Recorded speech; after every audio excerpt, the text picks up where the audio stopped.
नमस्कार। जय श्री महाकाल।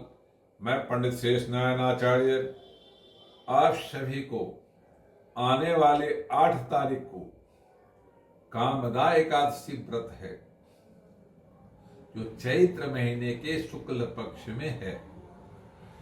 इसका महत्व जबरदस्त शास्त्र में आया हुआ है कि देवी पक्ष की समाप्ति होने के बाद जो एकादशी होती है वो सर्वोत्तम एकादशी माना गया है। इसमें लक्ष्मी की सिद्धि के लिए, दरिद्रता की समाप्ति के लिए, ऋण से मुक्ति के लिए विधि विधान के साथ भगवान विष्णु की, माता तुलसी की, शालिग्राम की विधि विधान के साथ यदि आप पूजन अर्चन करते हैं व्रत रख करके, तो आपको इस प्रकार का जो आपके जीवन में दोष है उसकी समाप्ति होगी और आपको रिद्धि सिद्धि वृद्धि लक्ष्मी की प्राप्ति होगी। इस एकादशी में यदि आप फलाहार वाला एकादशी व्रत करते हैं तो आपको सर्वोत्तम फल मिलेगा।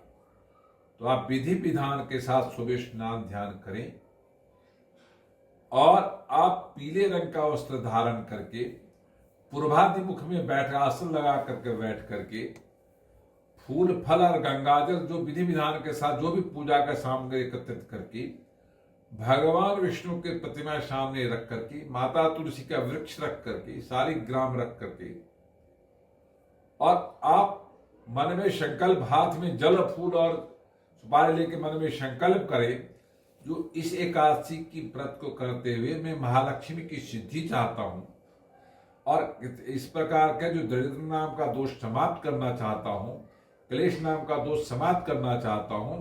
इस एकादशी व्रत का पूजन, व्रत का सारे वस्तु भगवान विष्णु के सामने अर्पण करना चाहता हूं और अर्पण करके मैं उनसे जो ये कई प्रकार का मेरे ऊपर जो दोष लगा उसको समाप्त करने के लिए मैं आशीर्वाद चाहता हूं। सुख समृद्धि की कामना करते हुए मैं उसके लिए भी आशीर्वाद प्राप्त करना चाहता हूं।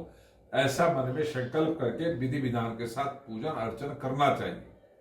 जब पूजन करने के बाद गाय जो एकादशी व्रत का महात्म का चर्चा करना चाहिए।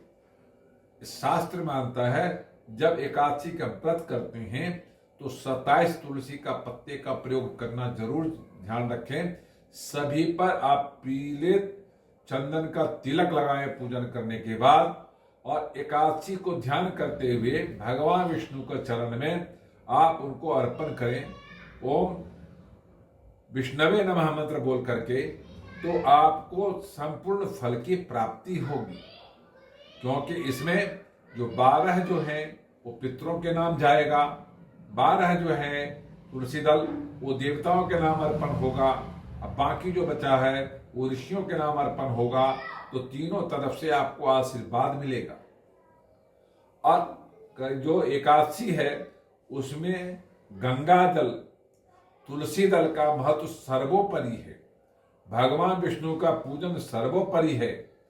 तो सबसे पहले व्रत का महत्व है, फिर गंगा जल का महत्व है, फिर तुलसी दल का महत्व है, भगवान विष्णु का महत्व है, भगवान विष्णु का चरण में पूजन अर्चन करने का महत्व है। जो लोग एकादशी व्रत करते हैं उनको भजन करना चाहिए, उनको कीर्तन करना चाहिए, मंत्र का जाप करना चाहिए, तो भी अच्छा फल मिलेगा। ये सुबह से लेकर रात्रि तक पूजन अर्चन का विधान है। इसमें 11 दीप का दान करने का प्रमुखता से ध्यान रखने की जरूरत होती है, जिसमें सारे घी का दीपक जलेगा। ये शुक्ल पक्ष का है। और दीपक दान करते हुए अगले दिन जब सुबह होता है तो भगवान विष्णु के चरण में स्पर्श करा करके, गंगा जल तुलसी दल स्पर्श करा करके फिर उसको अपने मुंह में लें और व्रत की समाप्ति करें। व्रत समाप्त करने के बाद आप जितना यथा भाग जो है ब्राह्मण या किसी भी व्यक्ति को भोजन दान कर करके फिर भोजन ग्रहण करते हैं और भगवान विष्णु को माथा टेक करके, जो मेरा व्रत सफल हुआ, मैं ये व्रत आपको अर्पण करता हूं और मैं आपसे आशीर्वाद प्राप्त करना चाहता हूं। ऐसा यदि आप विधि विधान के साथ पूजा करते हैं तो आपको संपूर्ण फल मिलता है। ये वीडियो यदि आपको अच्छा लगा हो तो लाइक करना, सब्सक्राइब करना, शेयर करना ना भूलें। ओम शांति।